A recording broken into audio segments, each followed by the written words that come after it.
Hello everyone, welcome back to our channel test together. कल हमने किया था आपका क्या क्या किया था लेसन प्लान किया था, इंग्लिश का लेसन प्लान किया था। ठीक है, तो उसकी दो वीडियो सेपरेट अलग बनी हुई है। आई नो के नॉइस हो रहा है बाहर, बहुत ज़्यादा कुछ काम चल रहा है, तो प्लीज़ आप उसको अवॉइड कीजिए। तो कल हमने जो किया था ये हमने किया था क्या, लेसन प्लान किया था इंग्लिश का, ग्रामर बेस था। उसकी दो वीडियो हैं, दोनों वीडियो में आपको आई बटन मिल जाएगा। ठीक है, और इसके अलावा उसका मैंने वो भी बना दिया है, कंबाइंड वो वीडियो भी बनी हुई है। तो आई मीन टू से प्ले लिस्ट भी बनी हुई है दोनों वीडियोज़ की। है वो वीडियो एक ही, एक्चुअली वो कट हो गया था और वो थोड़ा लेंथी भी हो रहा था ना, तो इस वजह से उसको हमने दो पार्ट में डिवाइड कर दिया, पार्ट 1 एंड पार्ट 2। जब आप उसका डिस्क्रिप्शन देखेंगे तो आपको डिस्क्रिप्शन में भी पार्ट 1 एंड पार्ट 2 देखने को मिलेगा। तो आज हम जो अपना लेसन प्लान की जो बात कर रहे हैं वो है हमारा मैथ्स का, और ये first year and second year दोनों के लिए ये अवेलेबल रहेगा। और आपको करना क्या है, जो आपके पास एक क्वेश्चन आएगा, मैं बता देती हूँ, 8 नंबर का ये क्वेश्चन आता है, लेसन प्लान है जो कि मोस्ट इम्पॉर्टेंट आपका एक ये सब्जेक्ट हो जाता है।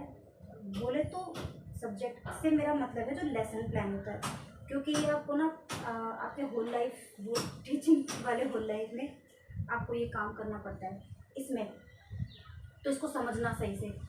हाँ, तो इंग्लिश वाला तो आपने देख ही लिया होगा, नहीं देखा तो आप देखना जाके कैसे है, कैसे बनता है। और आप जो नए स्टूडेंट्स हैं जो बनाएंगे उनको भी हेल्प मिलेगा। ठीक है, क्योंकि देखो इतने सारे लेसन प्लान होते हैं, जब आप लोग करोगे ना अपनी क्लासेस में जो कर रहे हैं, तो उनको भी तकरीबन 15-20 लेसन प्लान बनाने होंगे। तो एक एक का तो आपको कोई नहीं बताएगा, और एक एक का ऐसे पता करने से भी फ़ायदा नहीं है, आपको भी तो अपने तरीके से चीज़ें करनी पड़ेंगी ना हैंडल। तो यहाँ देखना, यहाँ आज हम बात करें मैथ्स का लेसन प्लान कैसे बनता है। तो जैसे कि मैथ्स का हुआ, इंग्लिश का हुआ, या फिर आपका ये हिंदी का हुआ, ये कुछ ऐसे होते हैं कि अगर इनको आप समझ लेते हो ना, तो फिर बाकी जो आपके सब्जेक्ट होते हैं ना, उनको आप इजीली कर सकते हो। और आपका जो ईवीएस होता है या फिर जो सोशल स्टडी होता है, उसमें तो ज़्यादातर पूछते भी नहीं है, और पूछ भी लेंगे तो आपको यहाँ से 3 लेसन प्लान आपको देखने को मिलेंगे। इसके बाद हम वो करेंगे, हिंदी का करेंगे। तो 3 लेसन प्लान करने के बाद अगर कोई बिल्कुल ही मतलब ऐसा बच्चा होगा ना जो बहुत ही कम पढ़ता होगा, 20-30% पढ़ता होगा, तो वो भी समझ जाएगा अगर वो 3 लेसन प्लान देख लेगा कि किस तरह से बनता है। तो ये 3 वीडियो देख के उसको समझ आ जाएगा कि मैं नेक्स्ट जो मेरे लेसन प्लान है उनको मैं कैसे तैयार करूँ।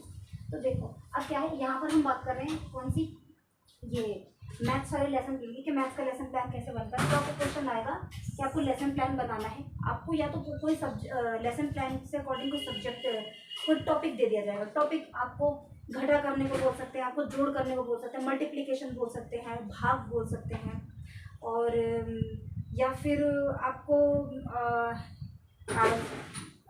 डेसिमल की क्वेश्चन दे सकते हैं। वैसे ऑनेस्टली मैं बोलूँ तो मैंने डेसिमल वाला क्वेश्चन अभी देखा नहीं आया हुआ, जो घटा भाग ये सारी चीज़ें ज़्यादातर होती हैं, तो उनको ही फोकस करते हुए आपको काम करना है। अभी जैसे कि यहाँ पर मैं आपको योग यानी कि जोड़ बता रही हूँ, तो अब आपने क्या करना है, जैसे कि यहाँ पर आप देख लो ना कि सेकंड क्लास का दिया हुआ है, तो जब आपको अपने क्वेश्चन में गौर करना है कि आपको कौन सी क्लास के ऐड के लिए बोला जा रहा है, यानी कि जोड़ के लिए बोला जा रहा है, कौन सी क्लास के जोड़ के लिए बोला जा रहा है।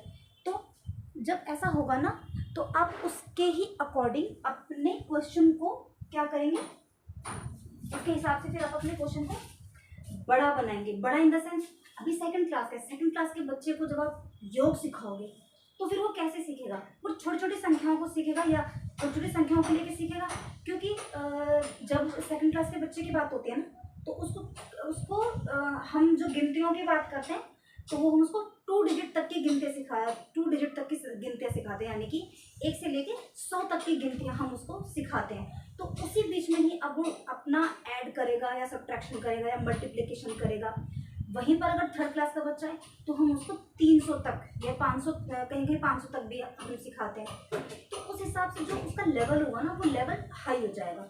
अभी यहाँ पे सेकंड क्लास का है तो हम 2 डिजिट का ऐड करवाएंगे और कैरी लगाना भी सिखाएंगे। फर्स्ट क्लास में बच्चा विदाउट कैरी करता है, जबकि जब वो सेकंड क्लास में आ गए तो उसको अब कैरी लगाना भी हम सिखाएंगे।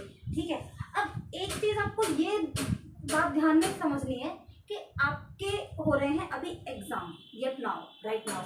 तो अब आपको करना क्या है, आपको हालांकि मैंने बता दिया, जो बच्चे पहले से तैयारी कर रहे होंगे उनके लिए तो ये ठीक की जो बातें मैंने भी बोली कि बेक कैरी लगाना सीख लेंगे, ये करना सीख लेंगे, तो वो अपना अच्छे से प्रिपेयर कर सकते हैं, बिकॉज वो ऑलरेडी प्रिपरेशन कर रहे हैं। बट जिन बच्चों को अभी ज़्यादा नहीं पता, जो अभी सीख रहे हैं, उनके लिए मैं ये बोलूँगी कि आप कैरी वैरी के झंझट में नहीं पड़ेंगे, ठीक है, क्योंकि फिर उस हिसाब से फिर आपको लेसन प्लान बनाना पड़ेगा, तो आपके लिए दिक्कत हो जाएगी।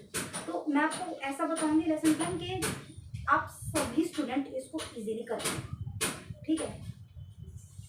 तो देखो क्या लिखा है, सबसे पहले आप क्या लिखेंगे, कक्षा, कि आप कौन सी कक्षा के बच्चे को लेसन प्लान बना रहे हैं। लेसन प्लान आपको पता ही क्या होता है, आपको कोई भी काम करने से पहले, बच्चों को पढ़ाने से पहले आपको एक लेसन प्लान प्रिपेयर करना पड़ता है कि आपको क्या पढ़ाना है, कैसे पढ़ाना है, और वो उन पढ़ाते समय आपको कौन कौन सी चीज़ों को यूज़ करना है, यानी कि क्लास में एंटर करने से लेकर और बच्चों के होमवर्क तक के लिए आपको पूरी एक योजना बनानी पड़ती है, जिसको हम लेसन प्लान कहते हैं।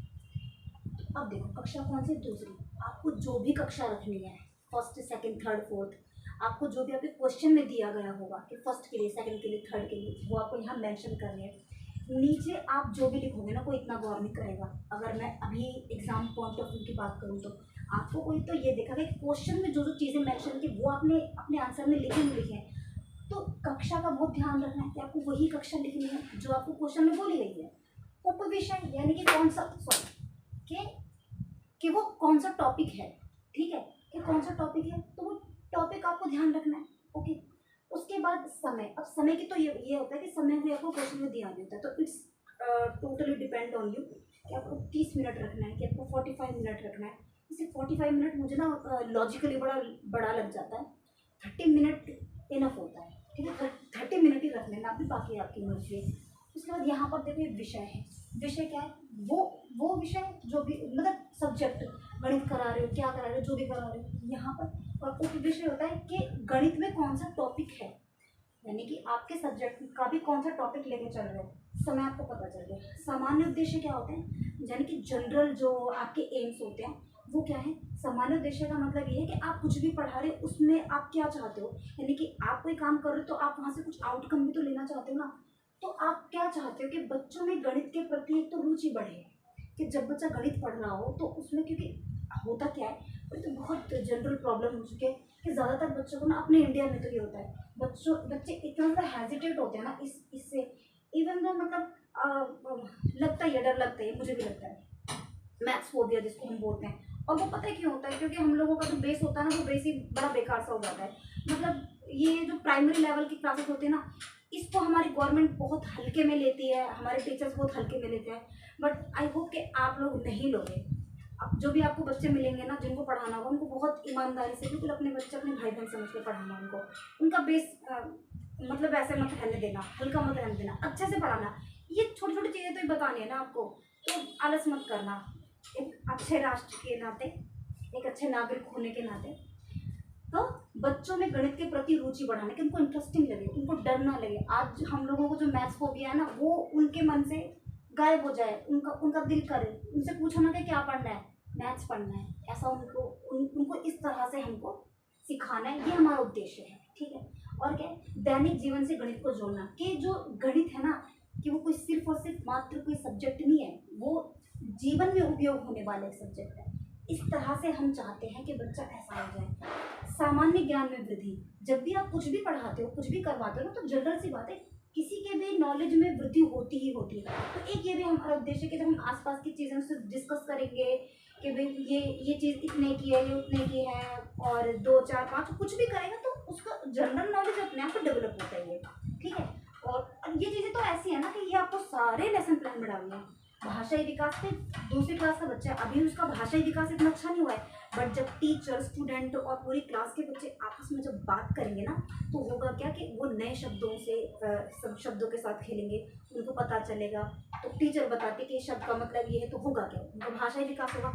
अब ये तो आप कोई भी सब्जेक्ट पढ़ा लो, कुछ भी करा लो, तो ये भाषाई विकास तो उनका होना ही होना है, ठीक है। अब विशिष्ट उद्देश्य, विशिष्ट उद्देश्य से हमारा मतलब होता है कि जो पर्टिकुलर जो मैं सब्जेक्ट पढ़ा रही हूँ या पढ़ा रहा हूँ, मैथ्स है, इंग्लिश है, ठीक है, साइंस है, कुछ भी है, जैसे साइंस तो ईवीएस पढ़ोगे आप लोग, तो कुछ भी है, ये मैं बार बार ना कैमरा देखते बंद तो नहीं, वो लगता होगा पता नहीं क्यों चले जाते हैं। ऐसा कई बार हुआ है मेरे साथ, काफ़ी बार, कि मैं यहाँ बोलती रह जाती हूँ और कैमरा बंद हो जाता है।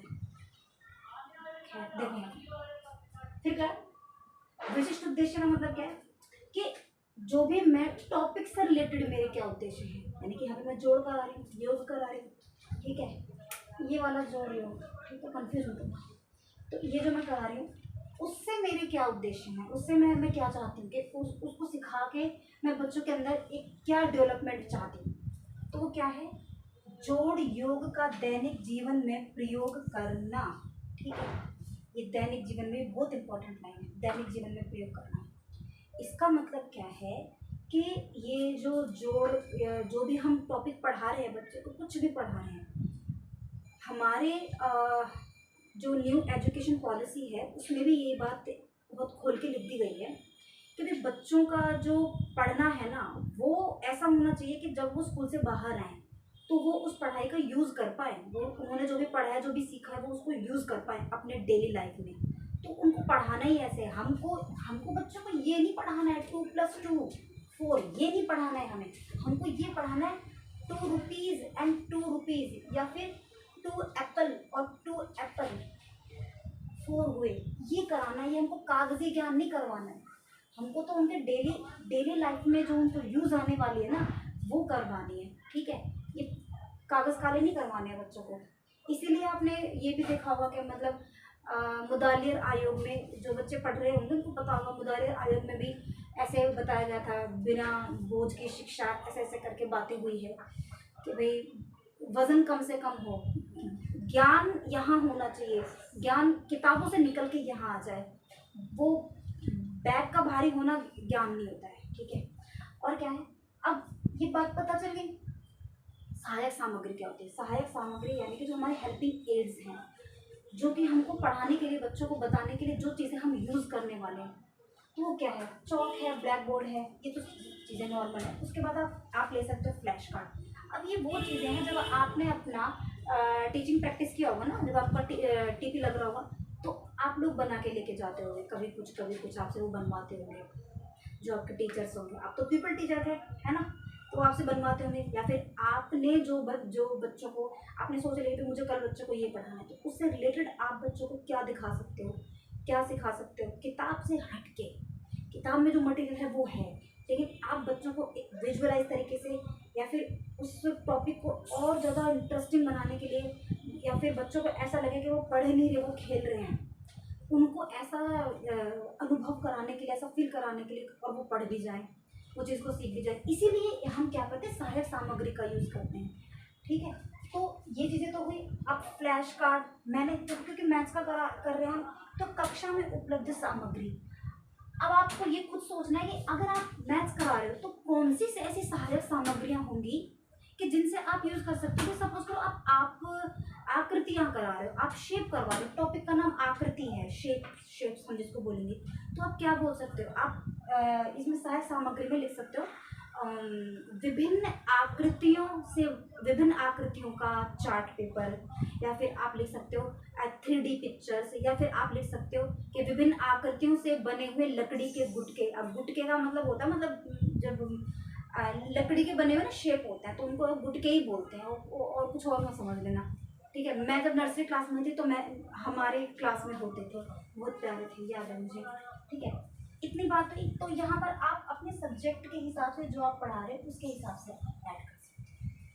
अब देखो पूर्व ज्ञान क्या होता है। पूर्व ज्ञान का मतलब होता है कि बच्चा पहले से ही कुछ ना कुछ जानता है। ऐसे नहीं हो कि आप एक खाली दिमाग के कुछ पढ़ा रहे हो, ऐसा नहीं कि वो बच्चा कुछ जानता ही नहीं है, वो बहुत कुछ जानता है। बस आपको क्या करना है, उसके पूर्व ज्ञान में नया ज्ञान ऐड करना है, नई चीज़ जाननी है, ये है, ठीक है। तो अब यहाँ पर टीचर इस चीज़ का पता लगाती है, टीचर इस बात का पता लगाते हैं कि बच्चे को कितना आता है, वो कितना जानता है, ताकि वो उस लेवल को उठा के फिर अपना जो विषय है उसको स्टार्ट कर सके, जो टाइटल है उसको वो स्टार्ट कर सके। देखो पूर्व ज्ञान में हमने क्या पाया। अब देखो इसको भी अगर आप थोड़ा समझदारी से काम लेंगे ना इसमें, तो इसको भी आप समझ सकते हो। आप सोचो कुछ भी कि आपको क्या लगता है, आपने जब टीपी जब बच्चों को पढ़ा रही थी तो याद करना उस मोमेंट पे कि बच्चे कैसा समझते थे, कैसे थे आपके क्लास के बच्चे, कितना वो मैथ्स को जानते थे, कितना वो इंग्लिश को जानते थे, जो भी सब्जेक्ट है उसके हिसाब से।